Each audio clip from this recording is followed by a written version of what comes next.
How many root components are possible in Angular?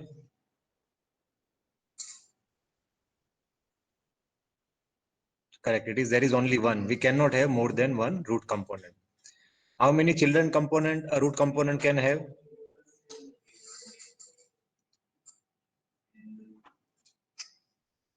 Okay, as many as we want. Okay, correct. So theoretically there is no limit,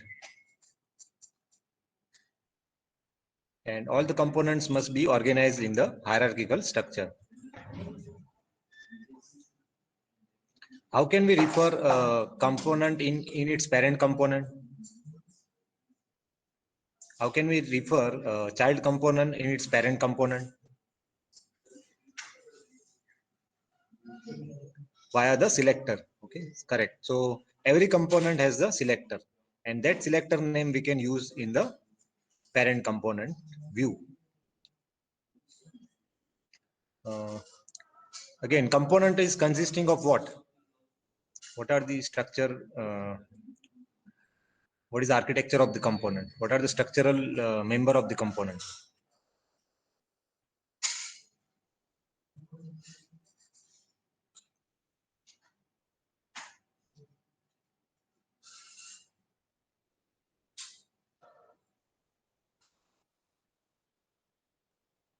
So mainly it is a view plus logic. Okay, component is nothing but view plus logic, and within view we have the template. So that is HTML. Then using style URL we can specify the CSS file, right? And selector is basically how do we refer that component. How many types of selectors are there?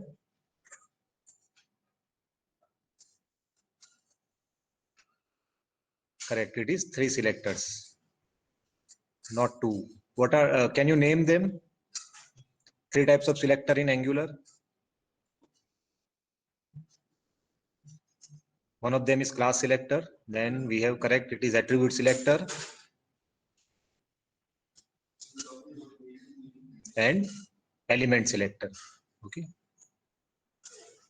So 3 types of selector: element selector, class selector, and attribute selector. Okay. Okay. So let's continue with component and other features available in the Angular. So far you learned services, components, modules. Okay. So okay, fine. Let me share my screen.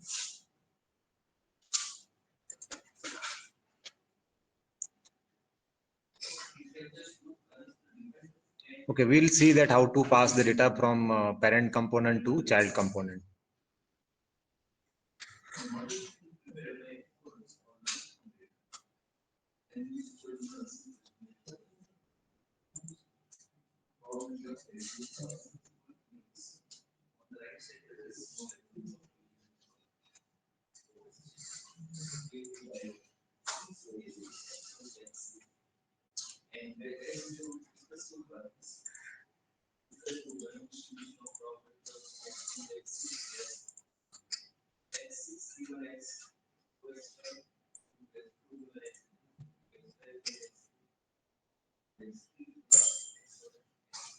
Okay, hope that my screen is visible to you. Okay.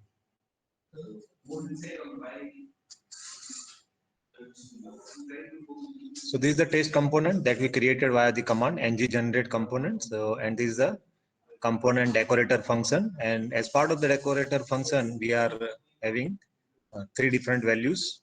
Basically, it's an object with 3 different parts. One is selector, second is template. So either we can have a template or template URL. So template is nothing but inline template, and template URL is an external HTML file. Similarly, style and style URLs. Style URLs may refer to multiple CSS file. Now, this CSS would be applicable to that particular view only. Okay, so it is not global. Remember that the styles can be either local or global. So for every component, we can have a different styles. And if you want to apply a common CSS or styles to the entire website, then there is a in our project folder there is a file called styles.css, So we have to modify that file. Okay, so this is what we have seen, how to create the element selector and use it in the parent component. So test is the child component and app is the root component. And this is the element selector, right? This is how we refer the element selector. So we are referring the child component within the parent component. So this HTML is nothing but the view part of the parent component, sometimes also called as the template. Okay, so these are the terminology you just remember. Either I will say view or template. Secondly, this is the child component, and if we change it to selector to the class selector, so we apply the dot before the name of the selector. Okay, and then we can apply it as a class attribute of the class value or the class attribute of any of the element. So this is the second way of selecting the child component, right? And finally, we have the attribute selector, in which we enclose the selector name within the square bracket, and this is the syntax part. And then we can apply it as attribute value of one of the HTML element in the parent component. So for one of the div, we have simply applied the attribute app test, which is nothing but the selector for the child component. Okay. Now we'll see the data binding in Angular, because every component will have a template and there is a corresponding logic written in the class. Okay. So there are two types of data binding in Angular. One is simple data binding and then another is event binding. So we have already seen the use of one-way data binding, in which case we declare a variable in the component class and that variable can be referred in the template. So can you tell me how to refer the variable in the class variable in the template? If I want to refer to that one of the class property, okay, it is not through dependency injection, it is through the interpolation. Okay, so the technical word is interpolation, which refers to syntactically we have to write the uh, double curly braces, and within that we have to use the property, class property. Correct. So that is called one-way data binding, because whenever we make change into the class, that will be reflected into the view or template, right? So that's why it is called one-way data binding. But what if there is a change by the user and it should be reflected within the class? Then we want the two-way data binding. That means for that we can use the event binding. So there is a data flow from template to class. So from this template to class, there will be data flow. So if there is a change in the template, it should be reflected within the class. So that can be achieved via the event binding. Okay. So that way we can achieve the two-way data binding. There are also another alternative. We'll also see those alternatives. So there are common examples are, for example, registration form in which you are asking for contact number,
Hello. Okay, there was some temporary internet connection was lost. I am back now. Let's continue with the slide. Let me once again share my screen.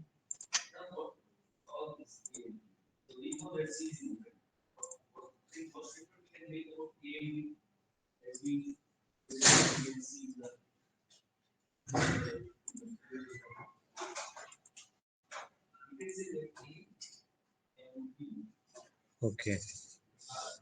So, okay, well, the example of interpolation we already seen. You can create a class property name and you can refer it within the template. Okay, you already seen this interpolation part. Okay. Now let us understand the concept of DOM. Okay, so you already know DOM. What is the difference between HTML and DOM? Are they same or different? What is the difference between HTML and DOM? DOM is a tree-like structure, right? Correct. Anything else?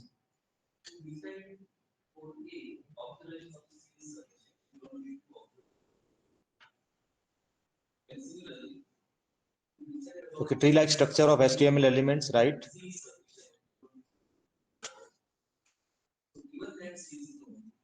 So see that the HTML coming from the server is static. Okay, basically it's a static HTML file.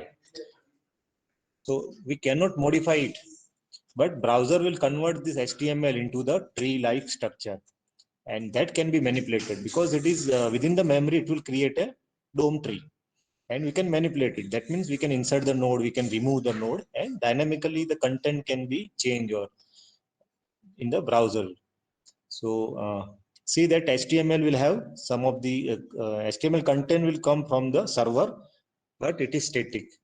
And the DOM is not static, it is dynamic. It can be manipulated at client side. That is on the browser, we can manipulate it by writing JavaScript code.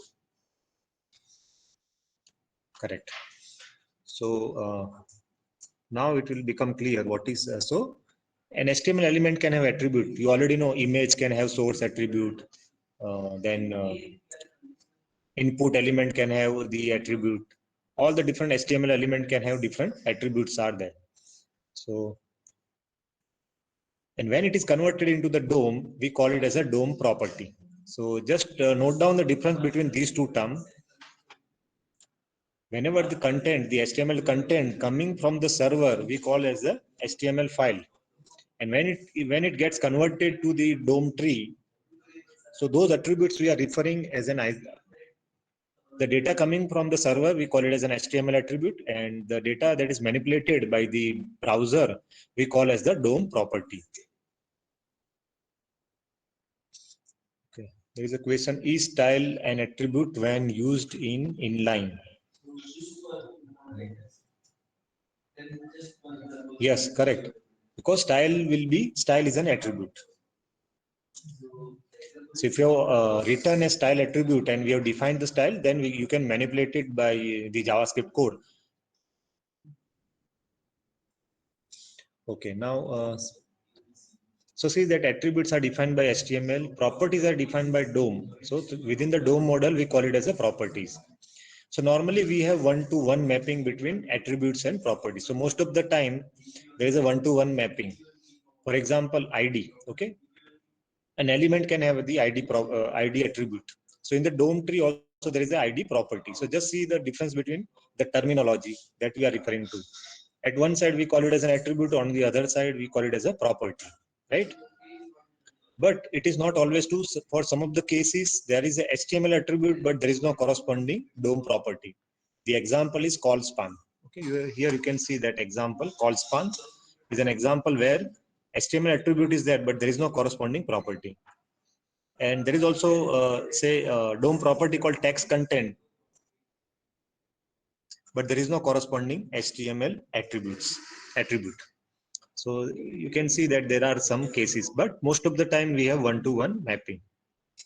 So is it clear the difference between HTML attribute and DOM property?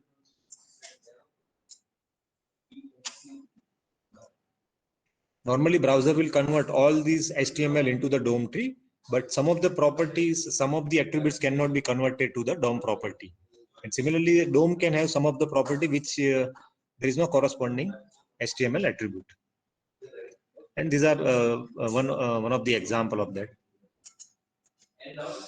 And the DOM is initialized from the attributes, HTML attributes. Now, the important thing is right now, like attributes value cannot be changed once they are initialized. But the DOM property can be changed because it is dynamic. So you can note down this difference. Attribute values cannot be changed, but the property, DOM property, we can change it dynamically.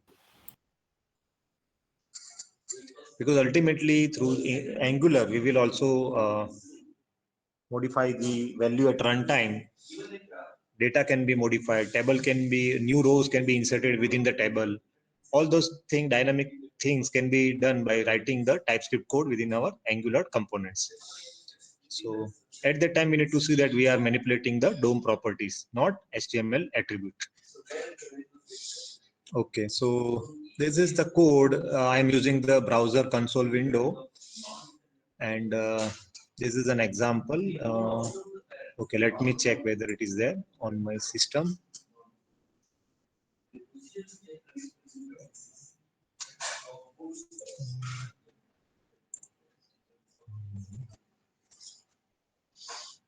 Okay, let us first understand what this slide is saying, and then we'll look at the practical part. So, okay, I think jQuery is not covered yet. We'll see this later on, because this is the syntax of jQuery. jQuery has started or not? Okay. So this is the syntax of jQuery. So we'll cover this slide once the basic of jQuery is covered. But anyway, we can also do that. Let me open some.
Okay, I need to install the jQuery and then we can run this example, but I will show you in the within the slide, and then we'll install it jQuery, and then I will show you the example, working example. First, let me explain within the slide.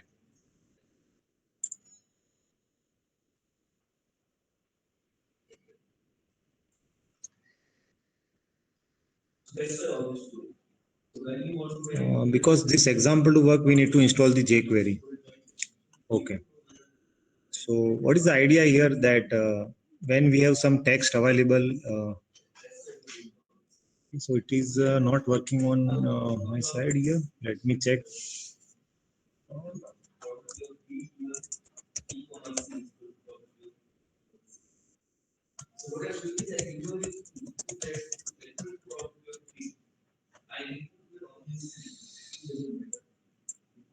It is throwing an error.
Okay, I think should we try this local file?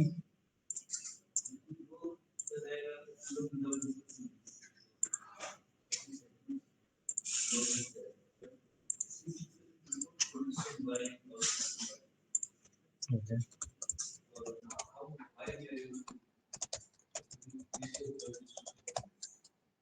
Yeah, it's working. I think there is a Angular, because in the Angular project we need to install the jQuery. Here it is running. Okay. So this is the HTML attribute that we are getting. Okay, because you know in JavaScript there is a method like get attribute, set attribute to set the attribute of the reference element, and you are getting the value taste. Now if I change it to new, and then once again if I run this code, still it is giving me the value taste. Okay, so the value has been modified, but this get attribute value always give me the value taste, because it is referring to the HTML attribute, not to the DOM property. Okay.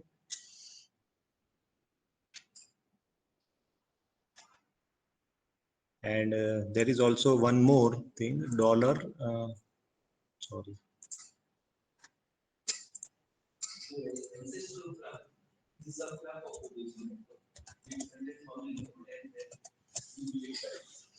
Now you can see that we are getting dot value. Now it is giving me the updated value. Okay, so let me refresh this once again. Okay, let me close it and open it once again.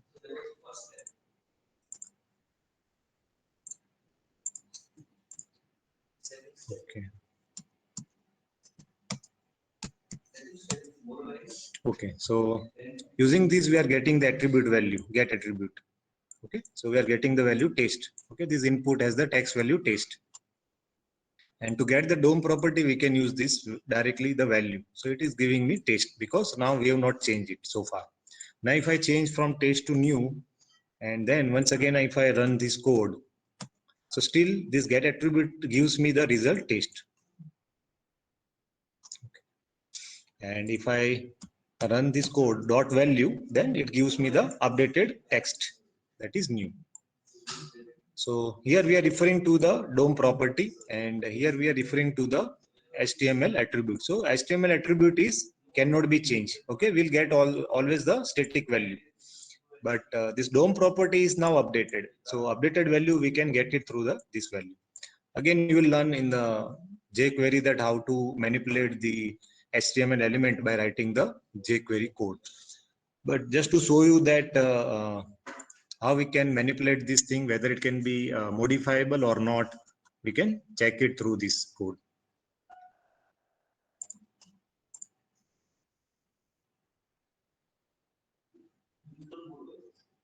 Okay, so there's a question, if more than one input is there, then we have to iterate through each input element. So we have to write the for loop to iterate through each element. So it will return a collection, HTML collection, HTML node collection, and one by one we can refer the individual element, and then we can modify the text value or any of the attribute value can be modified.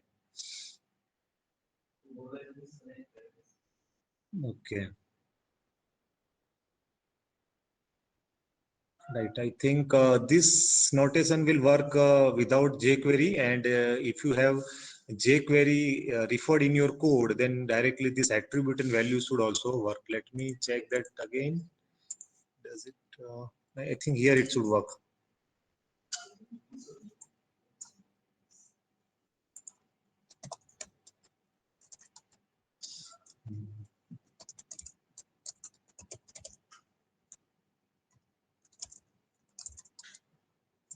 So still.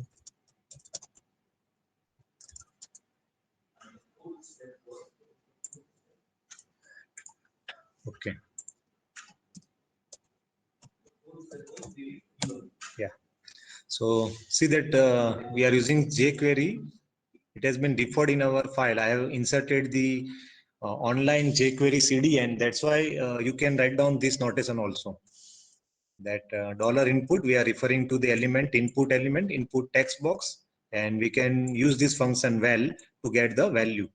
And using this attribute function, we can get the attribute value of specific attribute. So here we are referring to the value. And suppose I change from DDU to DDIT, say, then once again I will run both this thing. Value is now changed, but attribute is still referring to the DDU string. Okay, so both the examples without jQuery and with jQuery, the function name will change. You just refer to the syntax part.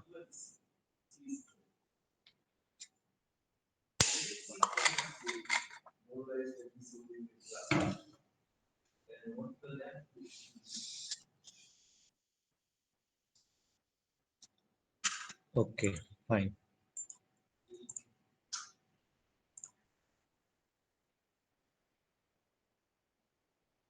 Okay, now we'll see the example of property binding.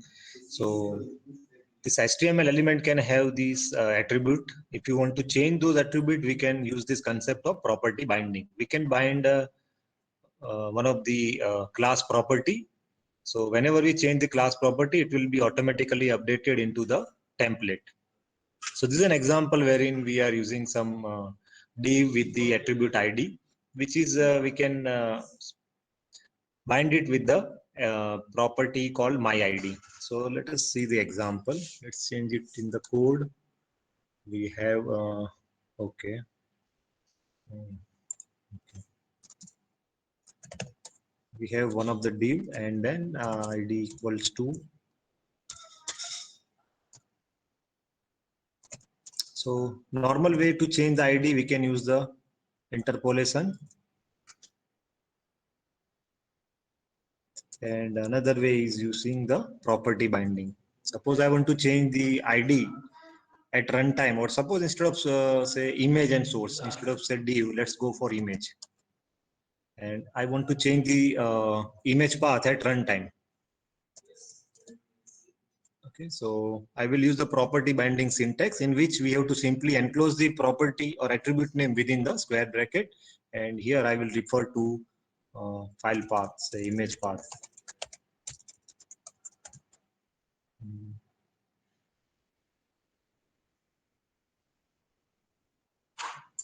And within the app component, I should have a variable called image path.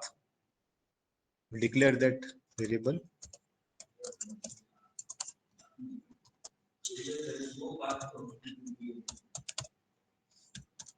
So I'm simply testing that it is referring to one of the file, and I need to save both the files together.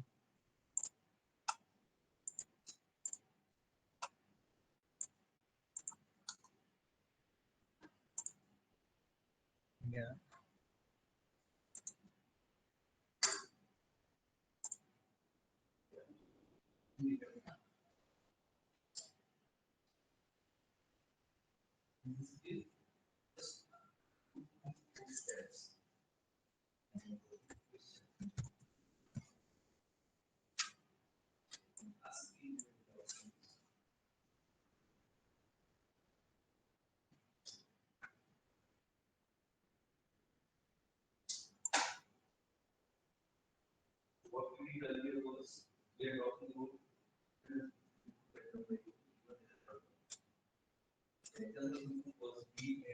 Okay.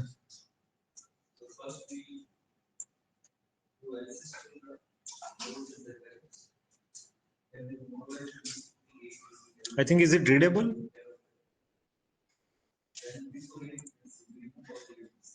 Just let me know, is it readable? This font size? Okay. So we have, you can see there is an image tag, and then we have source attribute. Now see the content, the string value it refers to. So it is dynamically being changed because this file path is updated, or it is being bind from class to this template value. Okay, this attribute value.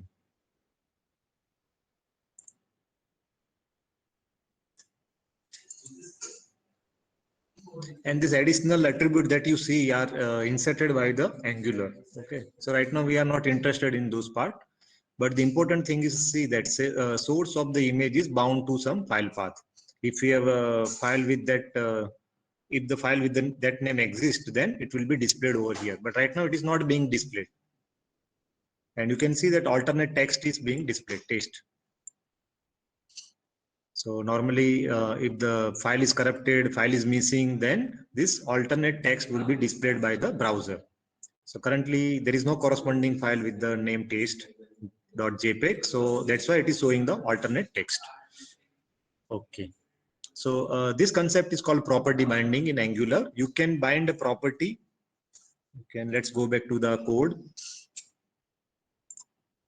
Within our template, we can bind a property to one of the class variable, class property image path, and at runtime this would be replaced by the value of that variable. So again, it's a one-way binding. So either there are two way, you can use the interpolation, and second is you can use a property binding. Hope this example is clear. Property binding. What is property binding? See the syntax. You enclose the attribute name within the square bracket, and you can specify as the class property. So at runtime, this property value would be the value of the variable that you are referring in your component class.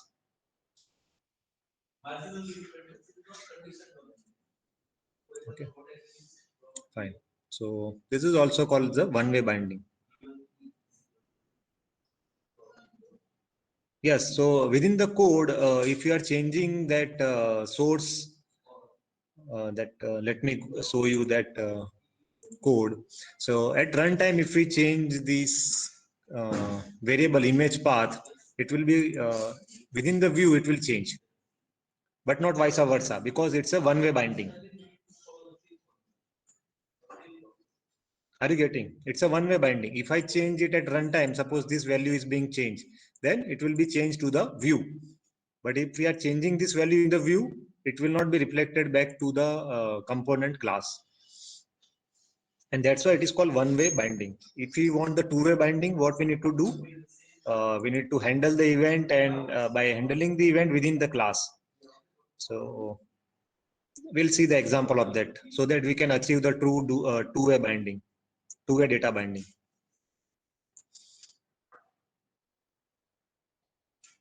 Okay, so this we have seen. Okay. And one of the limitation of the property binding that it works with string only. If you have other data type, it will not work. So some of the attributes are work as like this. Suppose we have disabled. So sometime in user entry form, what happens? Some of the input fields are disabled. So there is a specific attribute called disable. Simply add this attribute, assign it to the input box. Then user cannot add or insert data into that text box. So for the information which is read only, you can use this disable attribute. So it acts as a toggle or rather as a Boolean value. So when we apply this disable, the input user cannot update the data in the text box. But in the HTML, we cannot write something like this disable equal to false. Okay, so this is not allowed. Okay, so using property binding, you can achieve this. Okay. In that case, what you have to do? So there are two ways. So let us see this disabled, how to do that.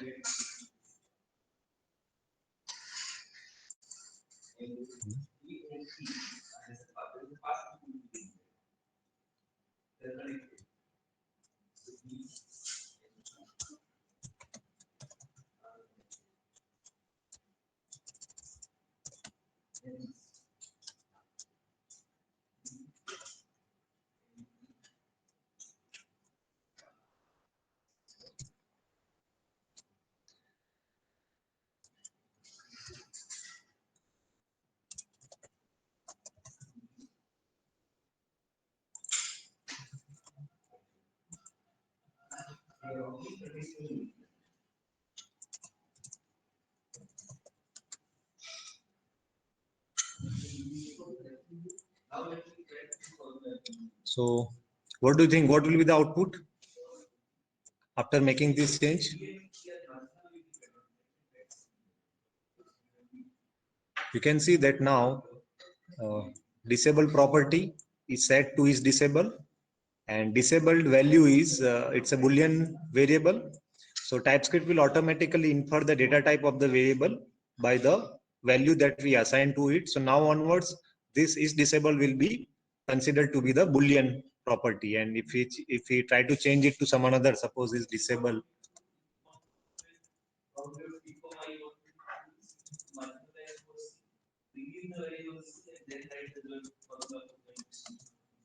Then it should be right now it is giving an error over here, but if we write it within this something like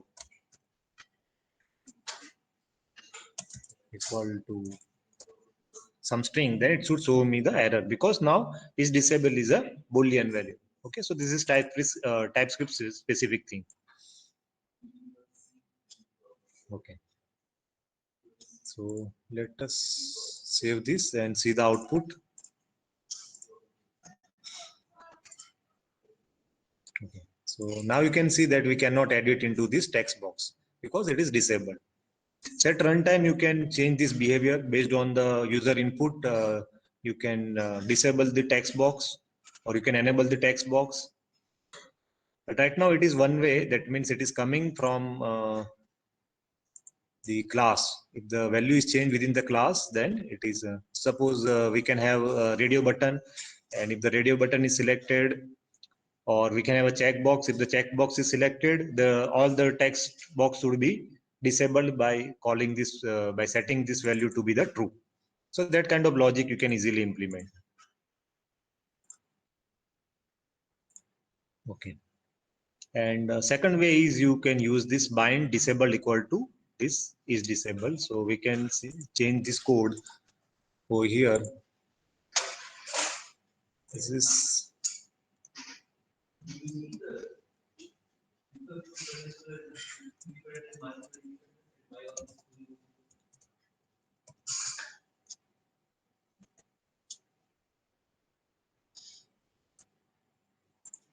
so again there are now two input, both of them are not editable. Okay, both of them are not editable. So here we can change it to say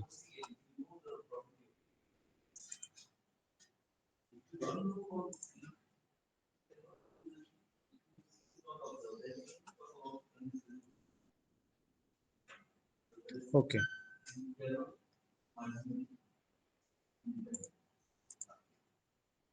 So now both of them are not editable. If we make this property value to true within the class, so it is make it false, so that,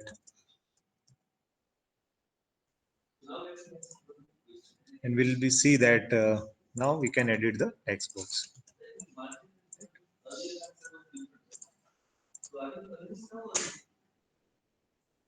Okay, so how to enable button when input field not empty? Just you can use this trick. You can set it disabled or enabled. You can set the disabled. Normally in HTML, what we do, if we add this attribute disable, it will become disabled. But in Angular, you can at runtime you can change the variable from true to false or false to true. At runtime you can change this variable. So for that we need to do the event handling, and we'll see how to do the event handling. And then when the user clicks on the button, select the checkbox or clicks on the button, then we have to change the variable value from true to false, and it automatically the input or the text or the button will be disabled.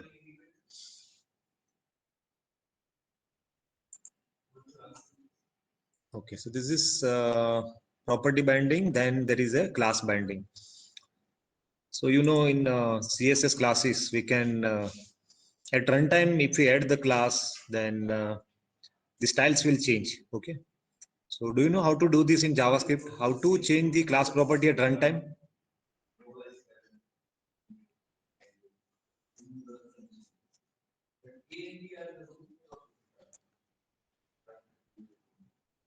Hmm.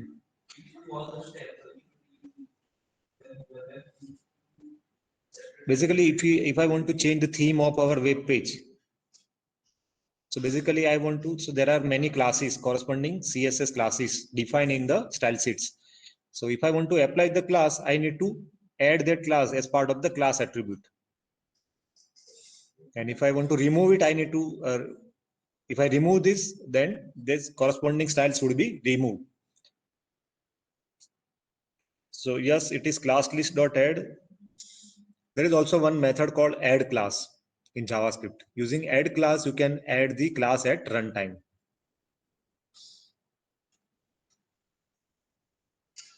Okay. So this is an example. Suppose there is a class success and there is corresponding style defined in the style sheet with the name success, and some CSS properties are there. So those property would be applied to the H2 header. Okay. So there are multiple classes, and let us see how, if you have an example, we'll see to this.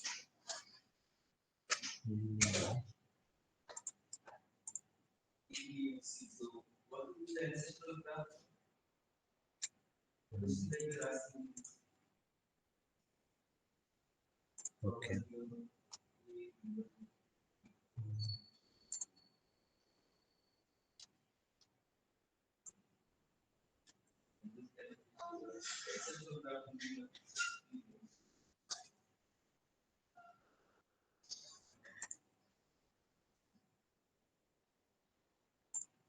So I already created a component class called class binding, and let us see the component. Okay.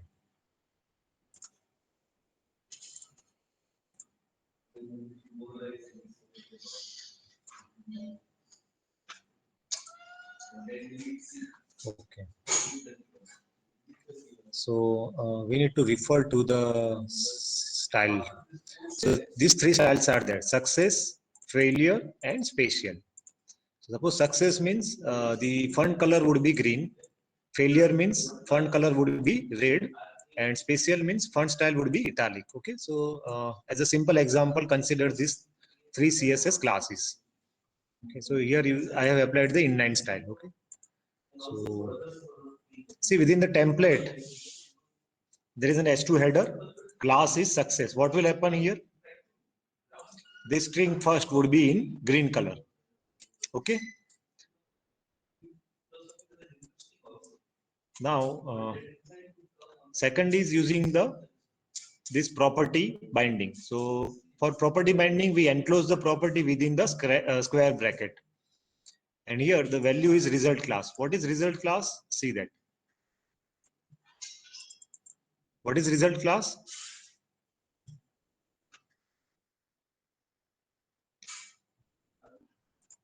Success. So at runtime, this would be replaced by success. So again, it is similar to the previous one. So this h2 class, the string value will also be in the green color because the class success would be applied, and for the class success, the CSS property color is green. Okay, so the font color would be green. So both this string first and second would be in green color. Okay. Next is we can use this class dot failure. So if there is a class failure, whether it is should be applied or not. Okay. So it depends upon this value has error. Okay. So there are three classes: success, failure, and spatial. So this class would be applied. Failure class would be applied only if this value is true. Okay. So has error. So currently has error is true. So that's why what will happen? This failure class would be applied. And if failure class is applied, then the string third will be in red color. Okay. Up to this, it is clear. These three.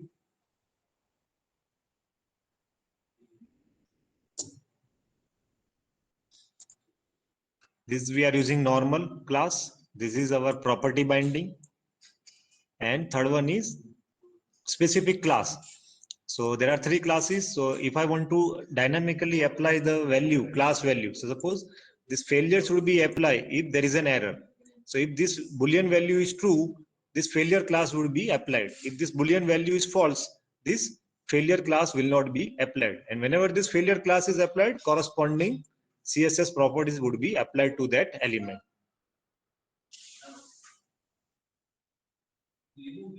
Okay.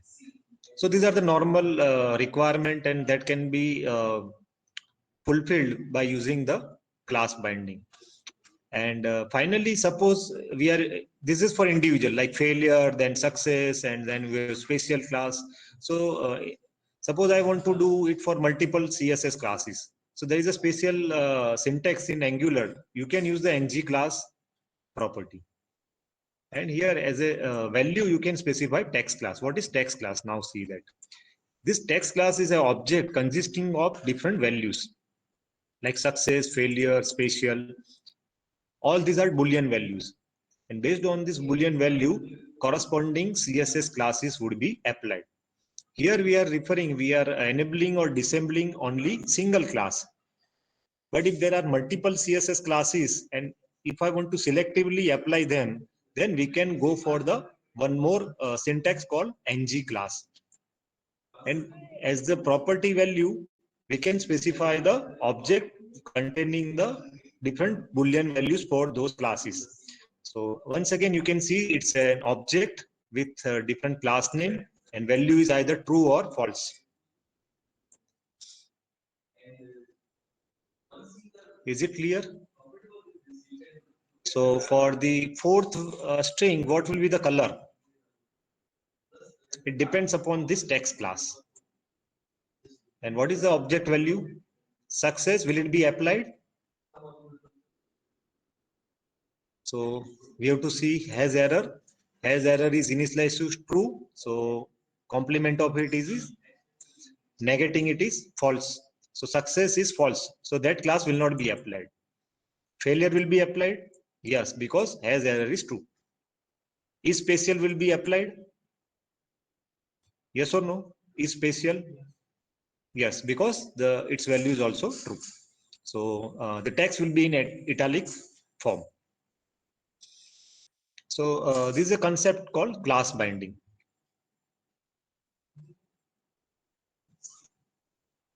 So let's run this example.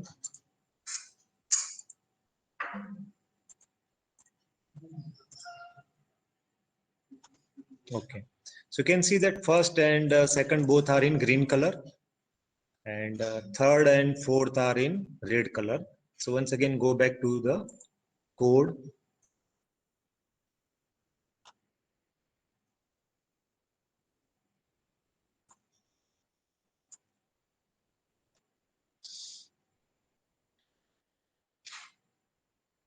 You can see that first one is success, so it is green color. Second is result class, which is result class is true or refer to the success class, so which is green color. This failure is not failure is applied because has error is true. Okay, so as error is true, so this failure class would be applied. So the string third will be in red color, and for the string fourth, this would be depending upon this text classes, and text class is an object containing the different class value, boolean values, true, false, true, false. So success is false. So success class is not applied. Failure class, it is true. So this string would be in red color, and special is also true. So it is in italic. So you can see that this is not in italic. This is in italic. Finally, I have inserted this icon. For that, I am referring to this font awesome. So you can see. Let me check. It is working or not. You can see if I click this icon, the color gets changed. So here, see, dynamically this is changing. So here I am handling the event within the Angular. So I need not write in the JavaScript code, but within the Angular, we can handle all the events by writing the code. So before we go to the event handling, up to this it is clear. Class binding. Any question?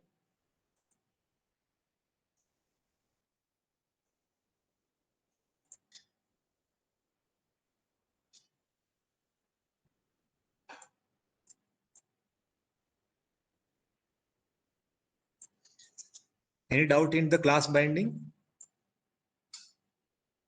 Okay, so now we will move on to the event binding. Okay, class binding is over. Okay, I think style binding is also there.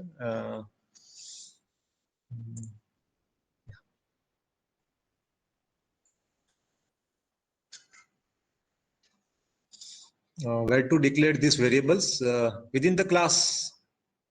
This is a component class. This is a component, and we are declaring as a properties of this class. These are all public properties. So once again, you remember component is consisting of what? View plus logic. So this template is your, this part is your view, and this class code is your logic. Okay.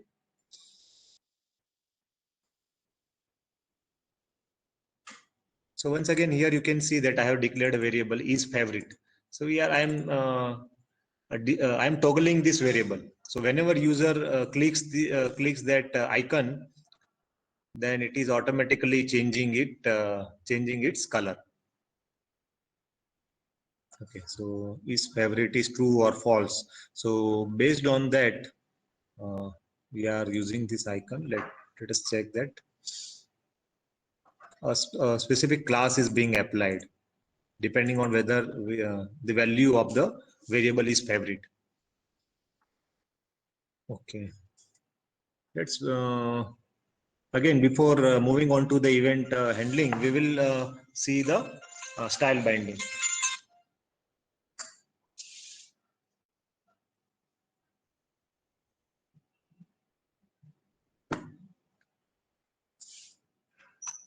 Okay, so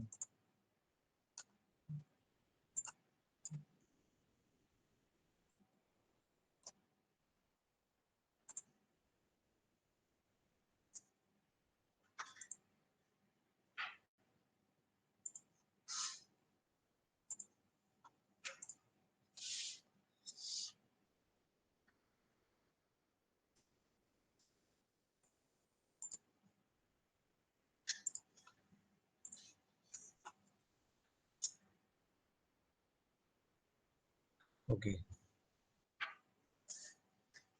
So similar to class binding, we can also change the styles by using the directly using the style property or via the property binding. So this is an example. Suppose there is an H2 element wherein we can specify style dot color. Okay, directly we can specify the style attribute. So color property is set to blue. Then second is instead of hard coding, we can, based on the some class property, we can set this value. Suppose has error is true, then the color should be red, otherwise it should be blue. So see this syntax. Style dot color. Once again, it is the syntax is similar to the property binding. Place it within the, enclose it within the square bracket, and you can see that we can dynamically decide the style of the element. So the first H2 element is here, it is hard coded. So the string is blue. So the color would be, this string would be in blue color. Second H2 element will be decided dynamically at runtime depending upon the property value has error. So let's go back to the class property. Has error is true.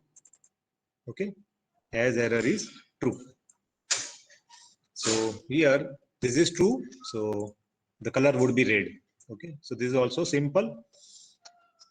Third one is you can directly use some variable. So here based on the variable value. So highlight color is yellow. So this value would be replaced by that color yellow.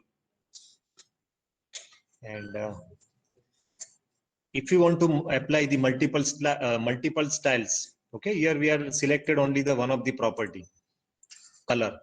But what if I want to apply the multiple CSS property? Then we can go for the ng style. Instead of ng class, we can go for ng style. So here once again we require an object containing the different style. So see that this object, basically it's a JavaScript object with the different CSS property, color, font style, and some few more properties can be defined with their respective values. So color is gray and font style is italic. Now, if you observe that whenever we are writing these styles in our style sheet, font style is written something like this, font dash style. But in Angular, we have to use the camel case. This notation will not work.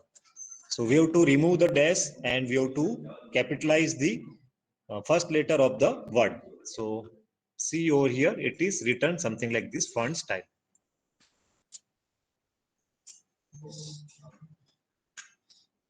So let me save this thing.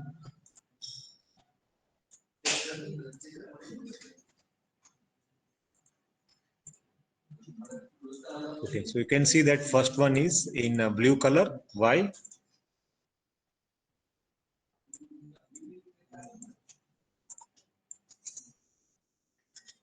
Okay, because we have statically initialized this style color property to be the blue.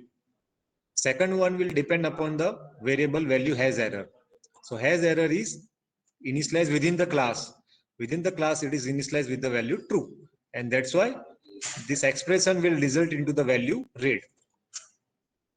Okay. Third H2 element, we are using the variable highlight color. So the value of the highlight color is yellow. And that's why you can see the H2 header is in yellow color. Third one is in the yellow color. And fourth one is depending upon the multiple CSS style. So within these, we define the different CSS property value, and then accordingly the styles would be applied, like gray color and font style is italic. So this is called style binding in Angular. If you have any doubt, just write down your doubt within the chat box.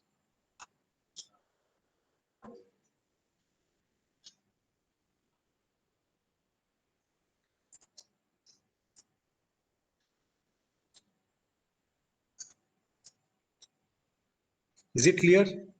The style binding.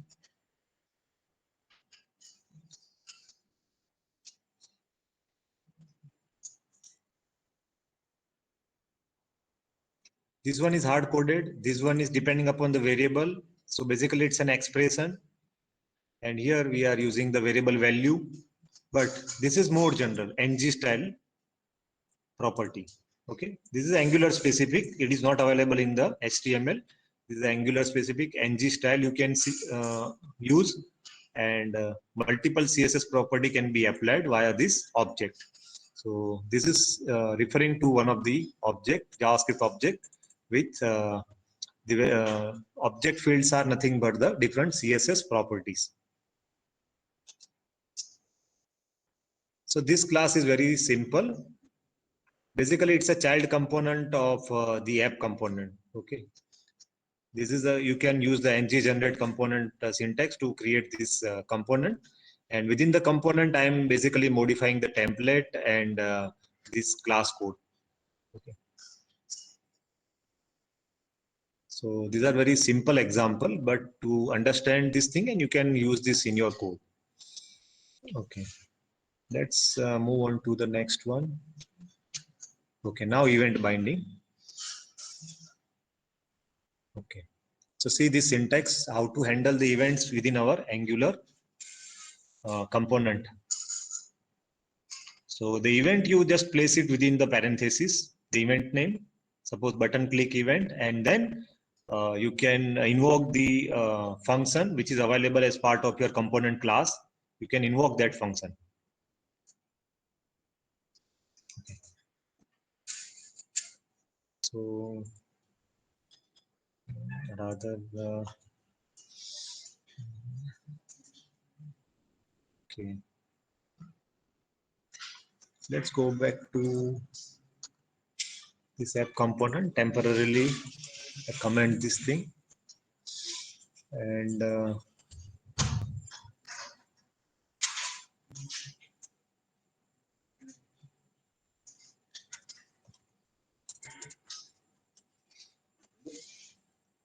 AC. Yeah.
So we want to handle for the button, we want to handle this click event. And within our component, we have to write down the code for that.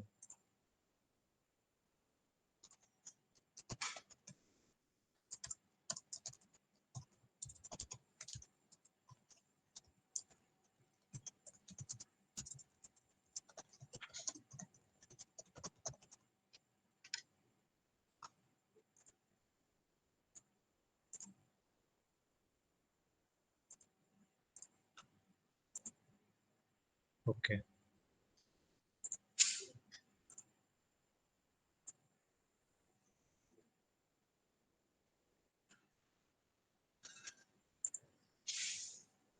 So you can see that when we click on this button, a message is logged into the browser console window that submit button was clicked. Okay. So you can do it multiple times. And this event is handled like this. What you need to do, you assign.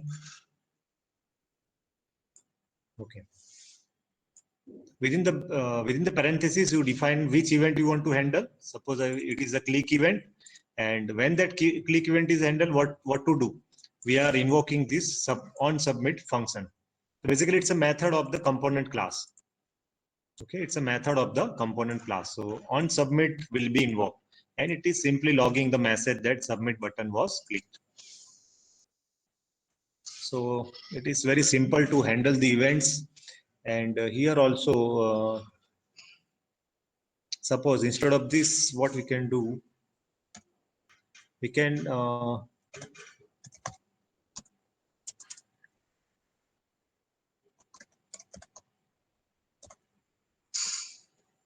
okay.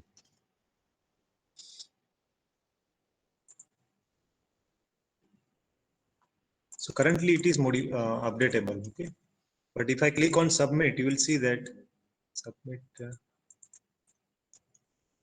Okay, we do.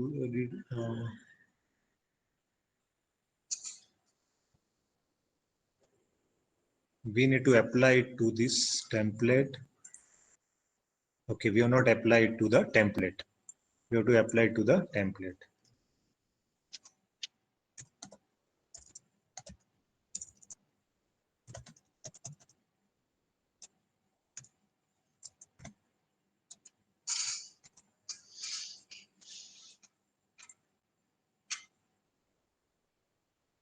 Okay, so currently it is, we can modify the value in the text box, but if we click on the submit button, a message is logged within the console that submit button was clicked, but now we cannot edit the text box because what we have done within the code, you can see that now we are toggling this value. So previously it was disabled, disable was false, but now it becomes true. And whenever it becomes true within the component, within the template, you will see that the input becomes, it becomes false. That means disable is false. That means it is enable. Otherwise, it will, whenever again it is toggle, it will become enable.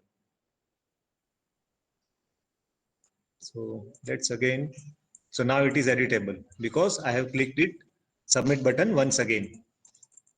So it is, if I click it again, now it is not editable. I hope that this is clear now. What's going on, how to handle the user input, how to change the styles. That way we can change the style also. For example, at runtime, we can change the style.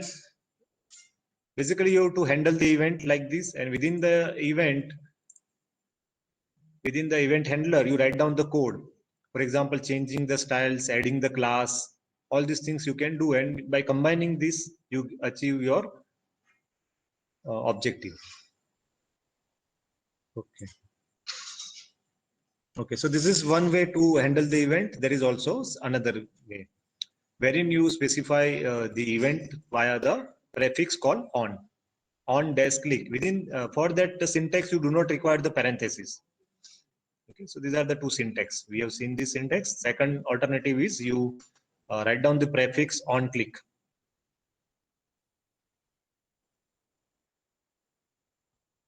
And it is also called the canonical form of the event. Okay. There is one more way, but this is more complicated way. So let us see this. Complicated rather, we can get this event object. Okay. So normally this is required for mouse related event. So user clicks, points to one of the object or clicks on the window, browser window, then event object would be passed on by the Angular. Using that, we can identify the XY coordinate of the mouse pointer where the user clicked. So this $event object is important. If you want to receive this, if you want to get this event object, we can get the more information about the event. What was the coordinate, XY coordinate, and then what was the element it was clicked, that is the target of the event. All this information we can get it via this event object. So I think if we have this example, let me see.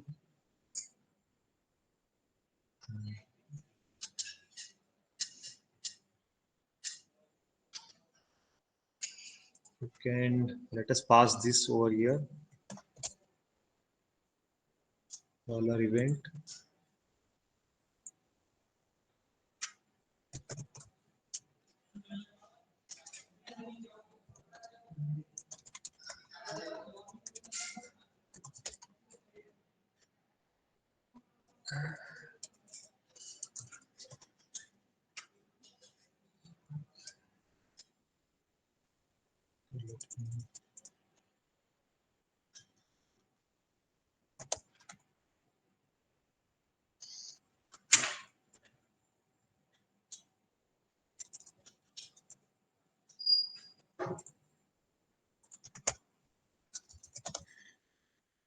Let us check that it is working or not.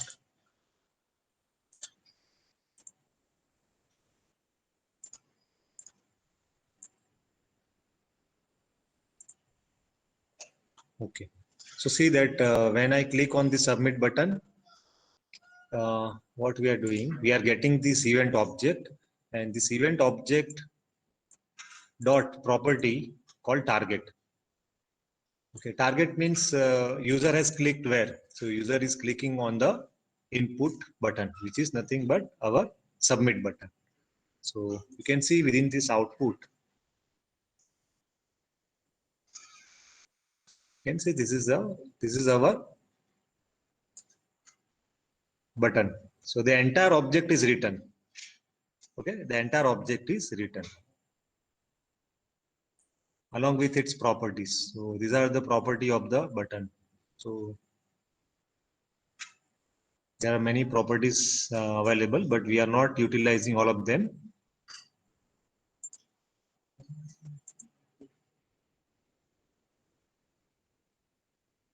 And even we can directly, instead of we can also log the entire event object. So let's just save this, and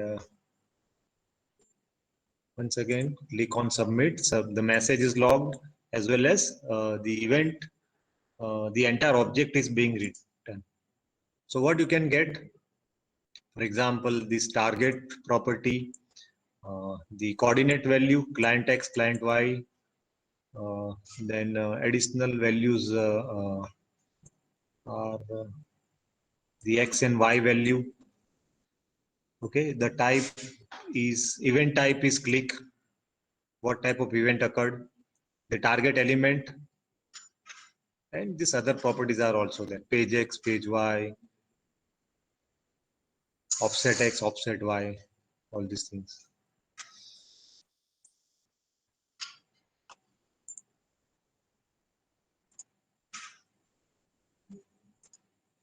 Okay. So either you can call a method of the component class, or you can directly write down expression over here. So it is up to you how to utilize this event handling.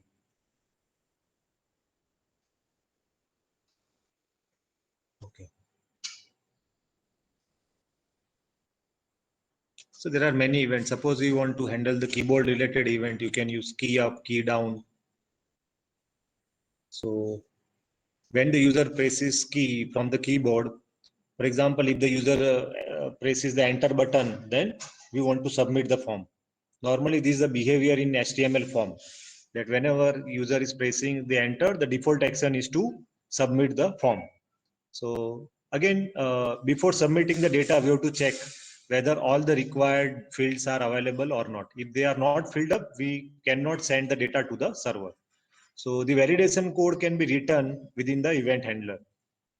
So here you can see that you can use the key up event, and you can identify whether the it was enter button was pressed. Sometime you want to validate the data, then those code can be written within the this event handler. So this is a particular example in which we are specifically looking at whether the user is pressing the enter button or not. And otherwise we don't do anything. Okay, so see this example, input type text. Suppose a user is typing the text, and let's go to this.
So here we can typing something, but as far as we are not pressing an enter key, nothing will be logged into the console window. But as soon as we press an enter key, actually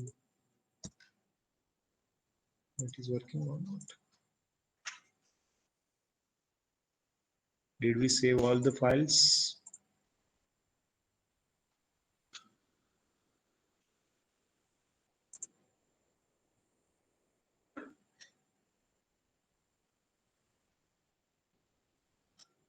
Okay, here we are. Okay, is it visible? Okay.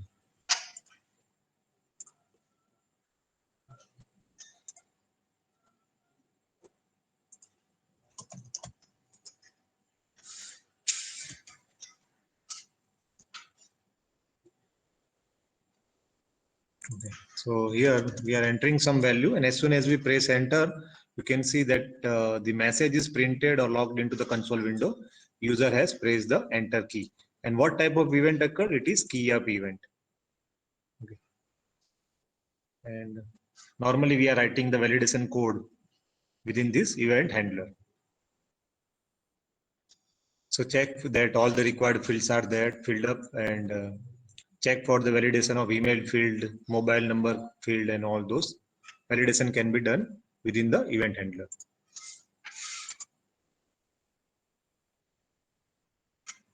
Okay. And there is one more concept called event filtering, in which instead of writing the code, we can directly write down the shorthand notation. This key, I don't want to run my event handler when the user is not pressing enter key. If the user is pressing enter key, then only my event handler should be invoked. So that is called event filtering. So you can see in the slide that we can write down keyup.enter. So our event handler will be invoked if and only if the user presses the enter key. Otherwise, for the remaining set of characters inserted from the keyboard, those will be ignored. And for those key press, this event handler will not be invoked. So again, this event filtering is useful because I am interested in only the enter key.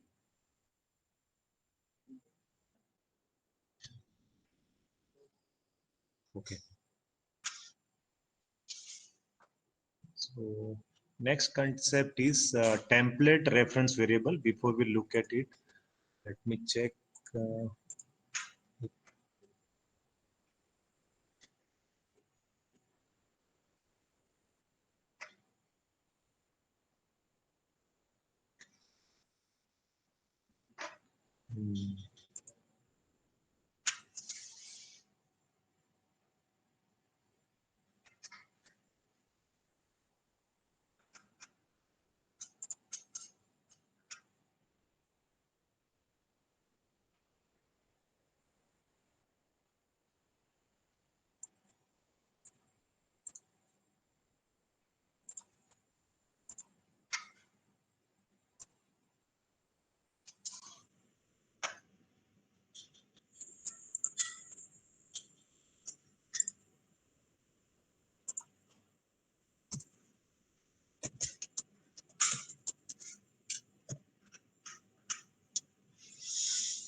Okay, there is one more way to refer to the data entered by the user, and using a template reference variable you can get it. For example, here there is a number of input fields.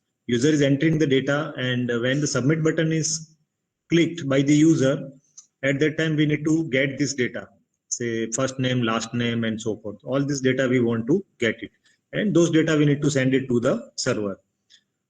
So you can use this template, the concept of template reference variable. Okay, let me show you. So suppose there is an input text field, and the user enters the data within that input text field. And whenever user clicks on the button, at that time you should get this data. And if you want to refer to that particular input field, we can apply this particular syntax. You can write down the name of the reference variable, prefix with the hash sign. Okay, so has my ID. And now this particular text box value can be, or basically this text box can be referred via this name, my ID, within our code. So there are two buttons here.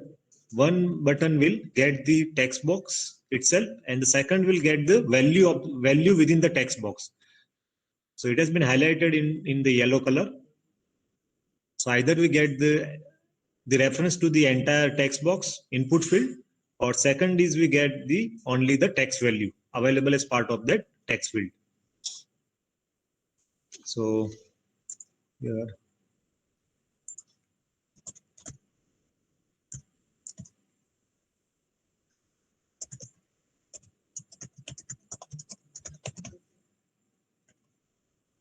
Okay, so let's run this example, but we have to write down this function log name, because when the user clicks on the button, we have to log this value onto the console. So we'll add one more function within our template class, component class. What was the name? Log name.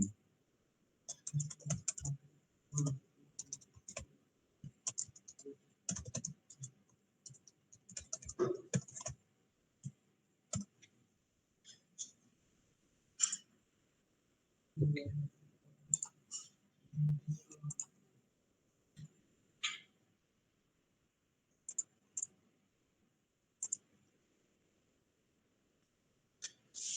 Okay. So here you can see that within the text box, we are writing some text. When we click on this log element, here we'll see that within the console, the entire input object is logged. And when we click on log value, we'll see that we get the text value that is only being logged. Once again, if I click on log element, the entire text object is being logged to the console. And if I click on log value, then only the text value is logged to the console. So see the code and just let me know if you have any doubt. There is an input field. We can uniquely identify that input field via the template reference variable. And the syntax is you prefix that variable name with the hash sign, and within the code you can refer that name. So suppose when the user clicks on the button, we are passing that that input field. Here we are passing the input value, okay, value attribute of that input field. So basically whatever it is there, it will be logged to the console.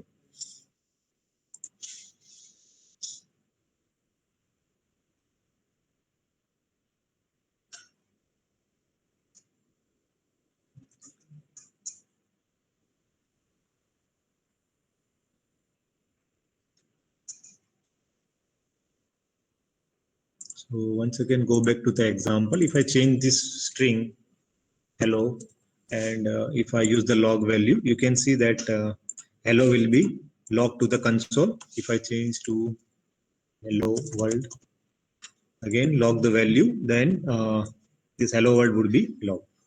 And if I use the log element, then the entire input will be logged.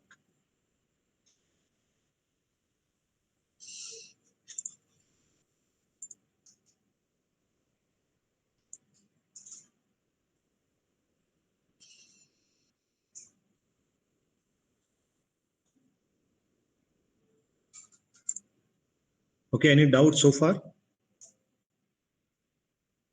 So what we have learned today? Can we quickly recap the things?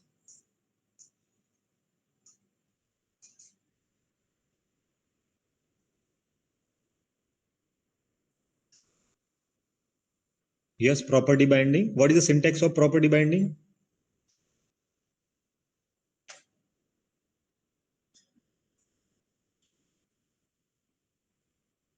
Yes, correct. Put the property within the square bracket and assign the variable.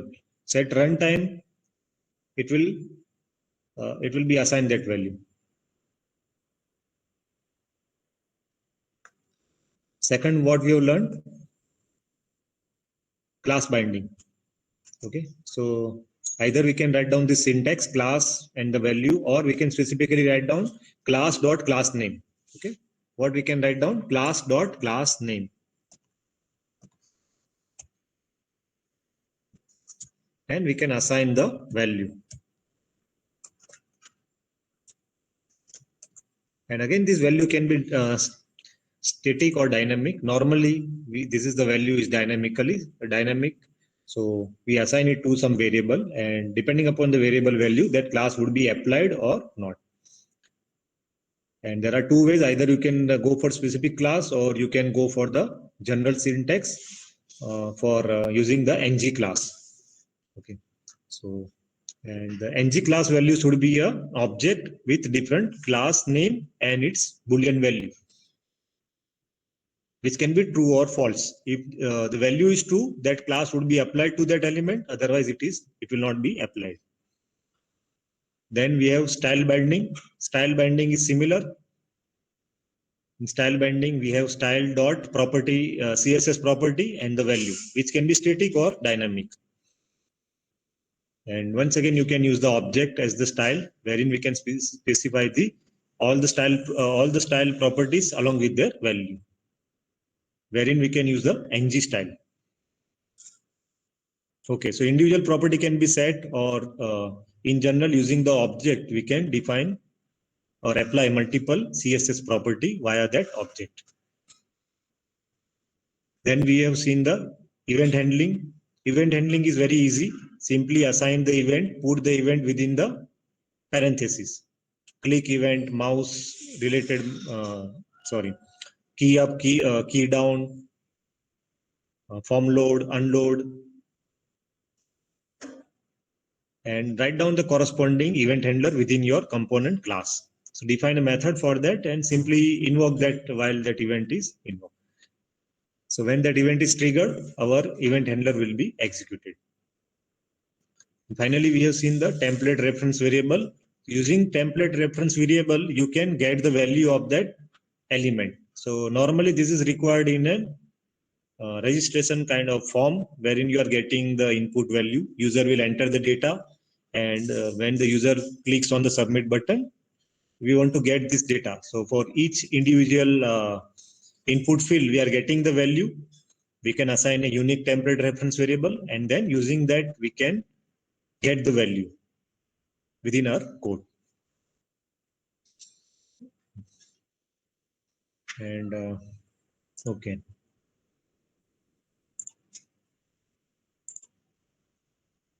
Anything else that we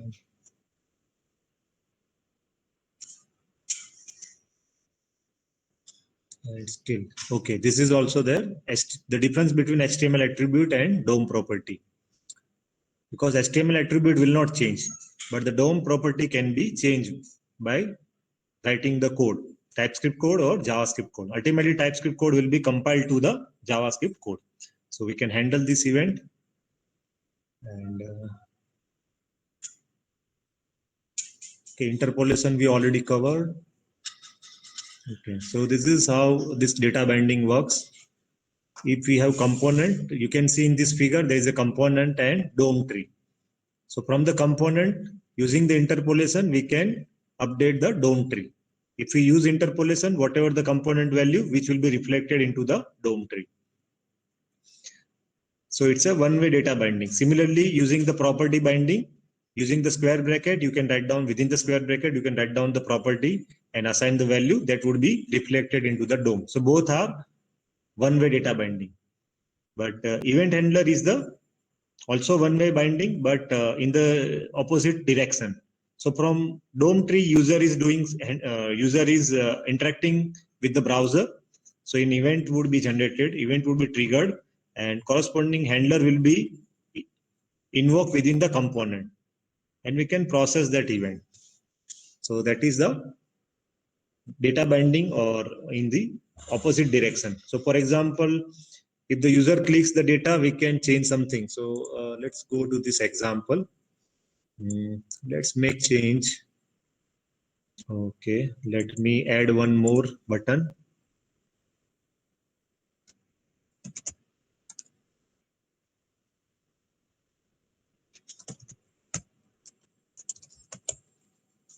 Change text.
Okay, let us check this, quickly run this code.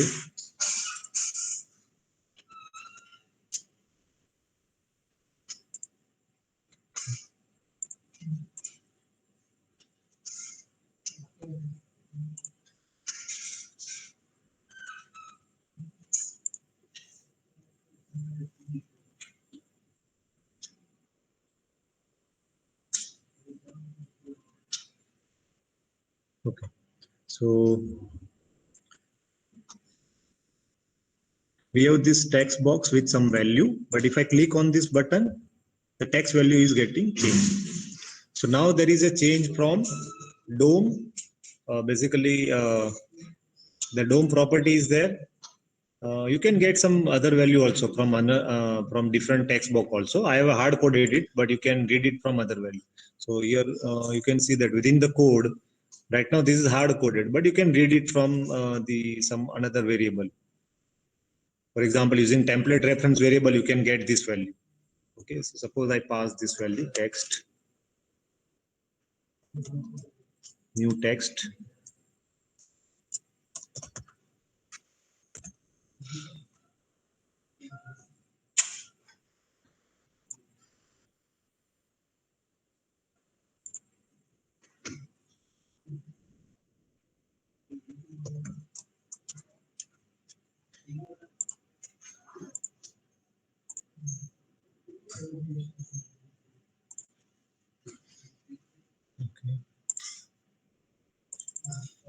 Okay, my id dot value. Instead of that, we should have my id dot value.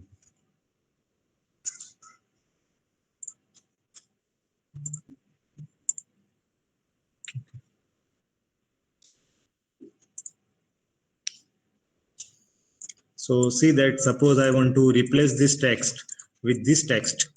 Then if I click on this button, change text, then this hello world will be replaced by the text in this particular text box. Suppose I change this to hello, hello, then see that it has been reflected.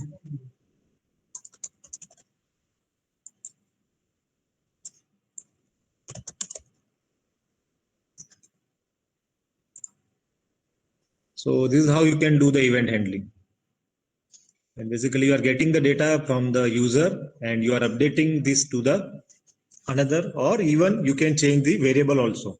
So right now within the event handling, right now you can change this variable. So that way you get that data binding from the DOM tree to the component class. Basically, you are changing the component class properties. And there is one more syntax called ng model. So which is more easier. I think let's look at that example. If you are not bored, I will continue. Let me see this last example. Uh,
I think it should not work. Let me check.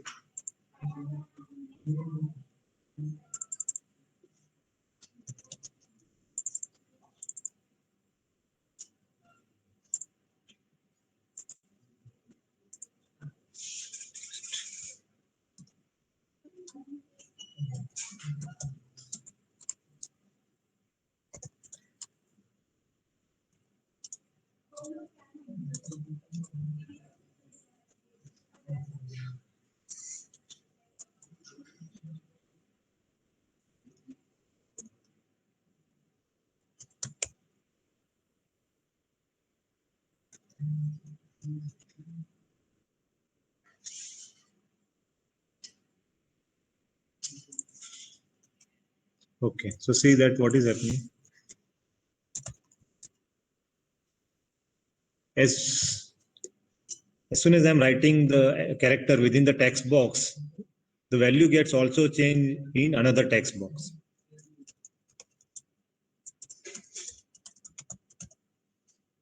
So what's going on? Can anyone answer?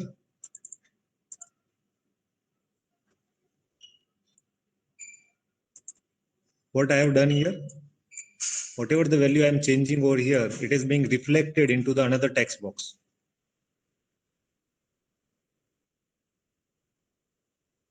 So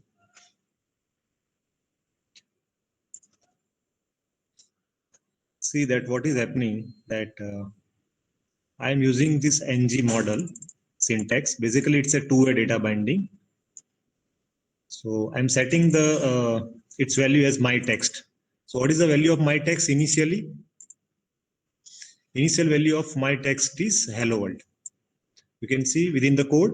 So whenever we open the web page, see that it would be hello world. You can see that it is hello world. Initially, it is hello world. Now, what's going on? So whenever I change this value, okay, right now this is not important because anyway it has been bound to that hello world. So now if the user changes this text, it will be updated within the component also. So within the component, this string will also be modified by the user and through the ng model. So, and second is, so that means if the user changes, so there is a data change. Whenever there is a change in the data or view, it has been reflected into the model or our component class. Similarly, if we change this model, it will be reflected into the view. Okay, so it is called two-way data binding.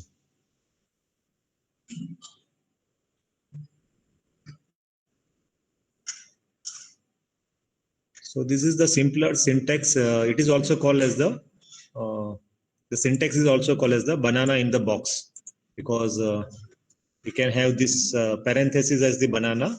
Those are kept as part of inside the square bracket. So this syntax is called banana in the box for two-way data binding. So whenever there is a need of changing the data from view to component or from component to view, then you can use this syntax.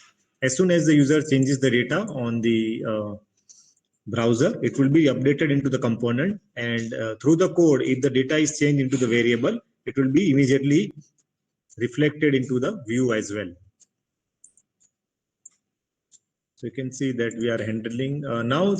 We don't require any event handler code. Okay, we don't require any event handler code, because see that I am not using any button. Without using the button, the code is working. See that simply I am typing in, and immediately it is being reflected into the what happens. This string value changes. This is updated into the component class property, and this property I am using over here. So that's why this is also being updated. Is it clear?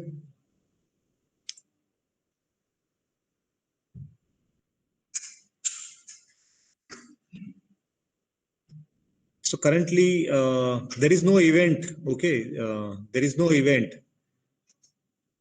because I am not clicking on the button. So there is no event will be invoked. You can see in the output I am not clicking on the button. So no event is handled right now. Okay, no event will be handled. Simply using this ng model, basically this variable value will be updated from the view, and through the code, if we change the value, it will be reflected. So here this is the text box, its value we have, this is the property binding. Basically it's a property binding. So in one text box we are changing the value. This value is updated within the component class, and those value I am using it in another input field. Okay, and it has been reflected via the property binding. So if there is a change over here, this will be reflected into the another text box, just to show you that it is being reflected. Otherwise, if I don't keep this text box, it will not be visible to the user that this is reflected to the component class. So within the class, this property is also being changed. This is just to show you I have added this text box. Otherwise, internally it is being reflected. Immediately change.